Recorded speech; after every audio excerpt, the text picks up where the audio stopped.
Bonjour, je suis Marine Martin, je suis une femme épileptique qui a pris de la dépakine pendant ma grossesse et qui a 2 enfants handicapés.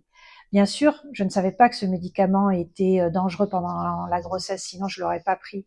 C'est un peu par hasard que je vais découvrir sur un site d'un hôpital parisien en 2009 que la dépakine provoque des malformations cardiaques, malformations des membres, malformations rénales, mais aussi des troubles neurodéveloppementaux comme l'autisme, les troubles dyspraxie, dyslexie, dysorthographie, et j'étais complètement dans l'ignorance.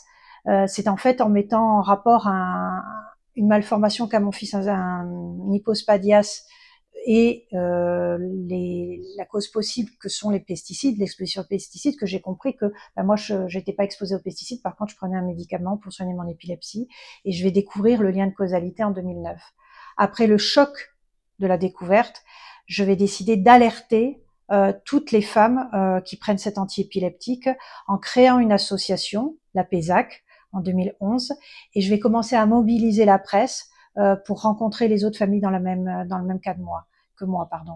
Et puis forcément, quand je vais découvrir qu'on m'a menti, ça va être le choc, la colère, pourquoi on m'a trompé, et donc je vais décider de partir dans un combat judiciaire contre le laboratoire qui produit la dépakine, à savoir le laboratoire Sanofi. Donc je vais gagner contre le laboratoire Sanofi après 12 ans de procédure.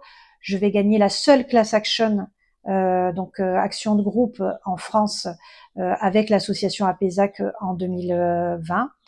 Et voilà, c'est ainsi que des milliers de victimes vont me rejoindre. Aujourd'hui, au sein de l'APESAC, on est plus de 8000 victimes. Donc si vous êtes concerné par la prise de la dépakine, Dépakode ou Dépamide pendant la grossesse, ou même les autres antiépileptiques, n'hésitez pas à nous contacter. Il y a un site internet, il y a tout ce qu'il faut sur les réseaux pour prendre contact avec nous. Je vous attends.